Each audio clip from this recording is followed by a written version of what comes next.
The NBA Draft is an annual event in which the 30 franchises in the National Basketball Association select new players for their teams.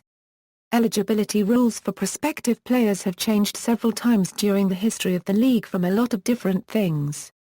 No player may sign with the NBA until he has been eligible for at least one draft. The rule has produced one-and-done players that played college basketball for 1 year before declaring for the draft. Early history: in the earliest days of the NBA, 3 players entered the NBA without having played in college. However, the league eventually established a rule that a player could not make himself available for the draft until 4 years after his high school graduation.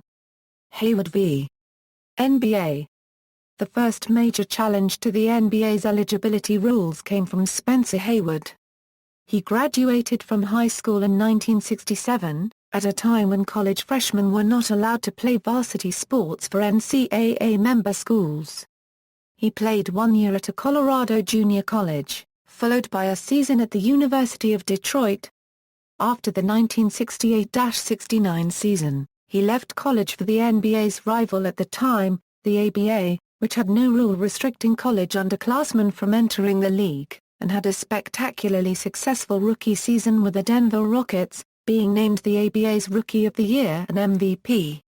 Near the end of the season, he turned 21. Shortly after its end, he repudiated his contract with the Rockets, claiming he had been defrauded. Hayward then signed a contract with the Seattle Supersonics, which put him and the Sonics on a collision course with the NBA, as he was only 3 years removed from his high school graduation. The NBA threatened to disallow the contract and impose sanctions against the Sonics. Hayward responded by filing an antitrust suit against the league, seeking an injunction to prevent the NBA from disallowing the contract or punishing the Sonics. The case eventually reached a U.S. Supreme Court, which issued a 7-2 decision in Hayward's favor in 1971. After the decision, the NBA allowed players to leave college early as hardship cases, which essentially meant that the player had to prove financial hardship. This rule quickly developed into one that was observed in the breach, with Sport magazine writer Jackie Lapine commenting in the 1970s that almost anyone who has been any good at the game in the past decade would qualify as a hardship case, with the probable exception of Bill Bradley, the banker's son. Special draft: during the 2014 NBA Draft, Isaiah Austin became the first player ever to be drafted by the NBA itself, not an individual team. 4 days before the draft, Austin was diagnosed with Marfan syndrome, a condition that prevents him from continuing to play competitive sports. NBA Commissioner Adam Silver drafted him between the 15th and 16th pick in honor of his hard work and dedication to the game of basketball. Later history: within a few years of the Hayward decision, 3 high schoolers chose to enter the professional ranks without ever enrolling in a college. The first was Moses Malone, who went to the ABA upon his high school graduation in 1974, almost immediately establishing himself as a star of the future. After the ABA-NBA merger in 1976, his career continued on its upward trajectory, ultimately earning him 3 NBA MVP awards, 4 appearances on the All-NBA First Team, 12 consecutive NBA All-Star Game appearances, an NBA title, a place among the 50 greatest players in NBA history, and enshrinement in the Naismith Memorial Basketball Hall of Fame.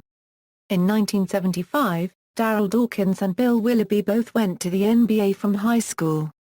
Dawkins had a solid 14-year career in the NBA, while Willoughby was no more than a journeyman in 8 NBA seasons.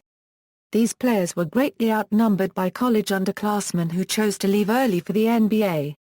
While underclass draftees are too numerous to list, it can be noted that among the aforementioned 50 greatest players, 10 left college early for the NBA.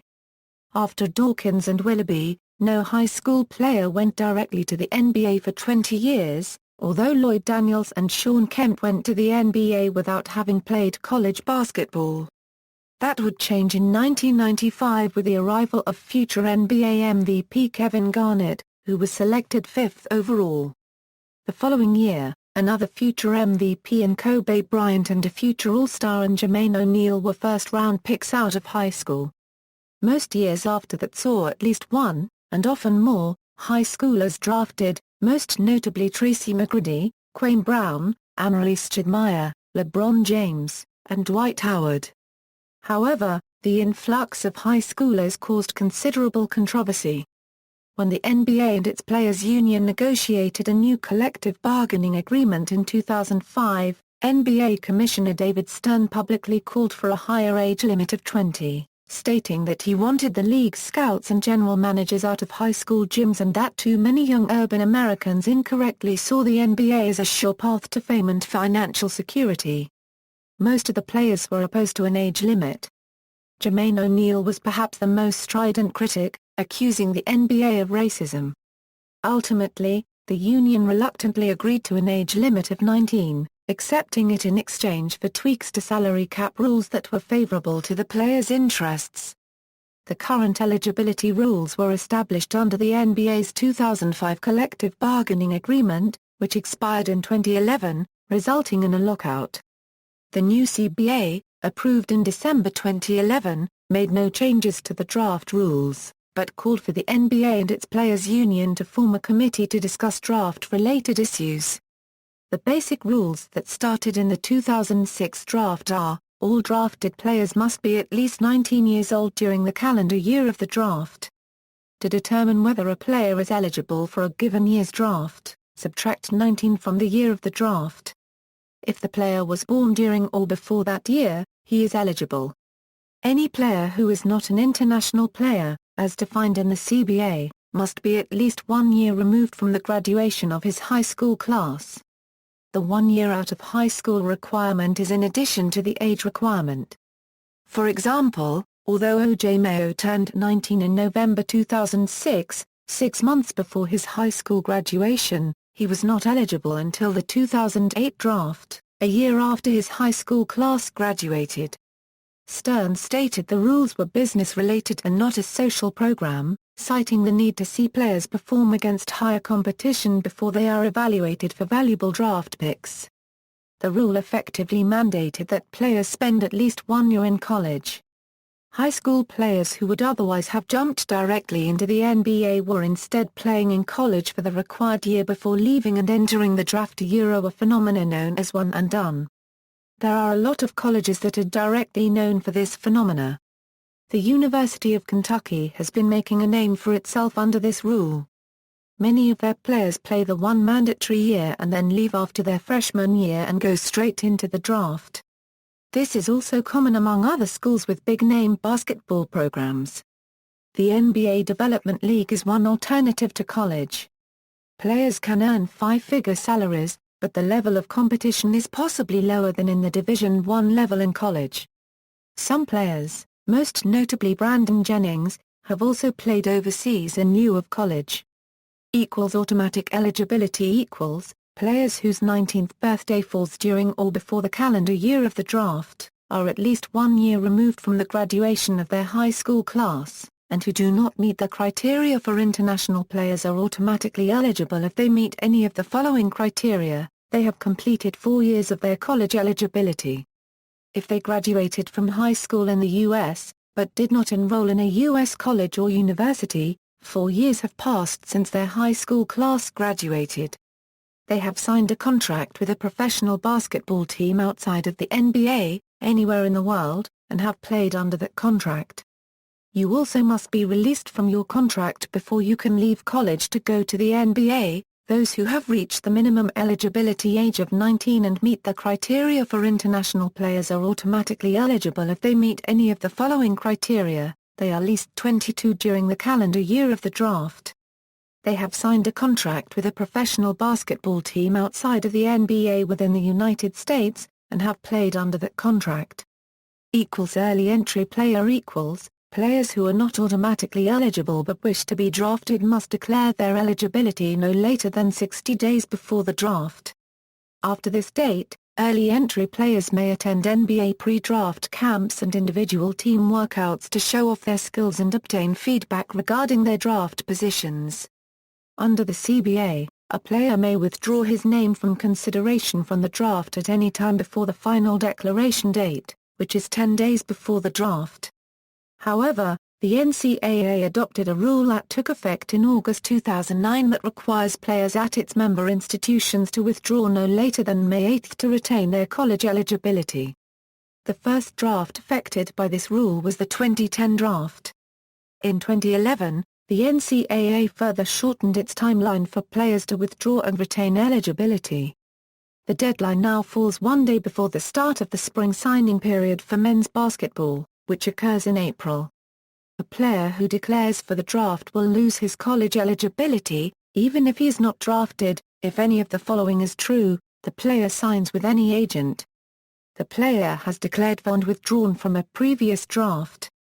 Although the NBA collective bargaining agreement allows a player to withdraw twice, the NCAA only allows a player to enter the draft once without losing eligibility.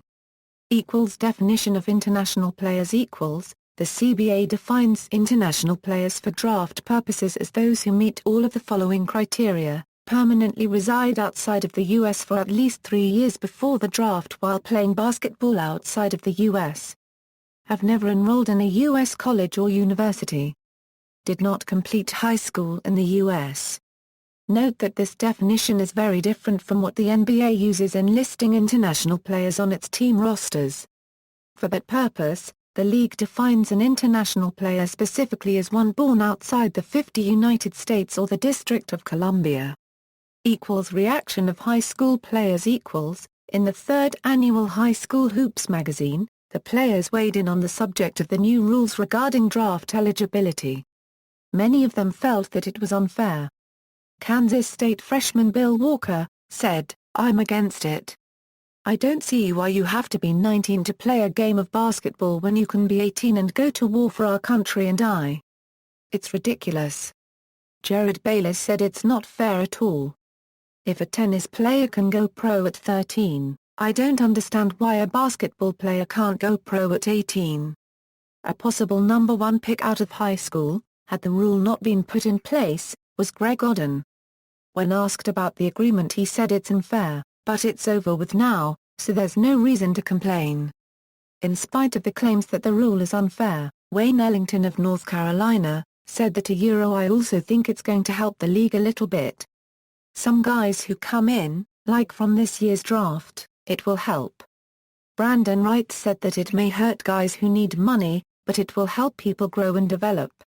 On the specific topic of Oden entering the draft, Jack Kiefer, Oden's high school coach at Lawrence North, Indiana, said, "I really think he thought he was going to college.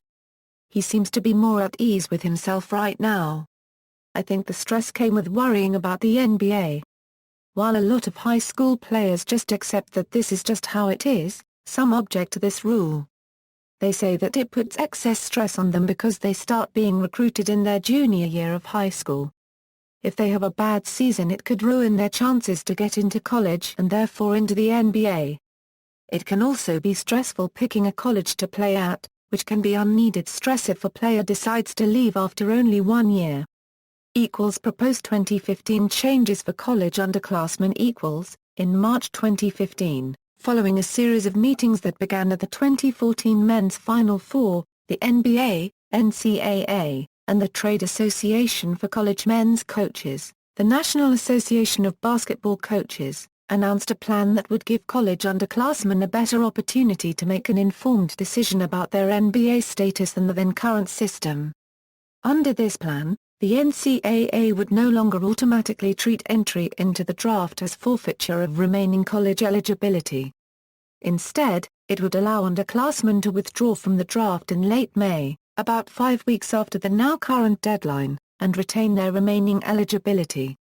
The NBA's early entry and withdrawal deadlines, respectively 60 days and 10 days before the draft, would not change because they are written into the league's collective bargaining agreement.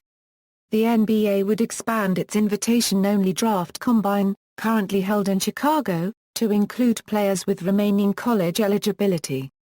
The stated purpose of this expansion is to allow underclassmen to receive feedback from NBA teams on their draft prospects. According to one NCAA executive, the expanded combine would involve from 20 to 30% more players than the approximately 70 who now participate.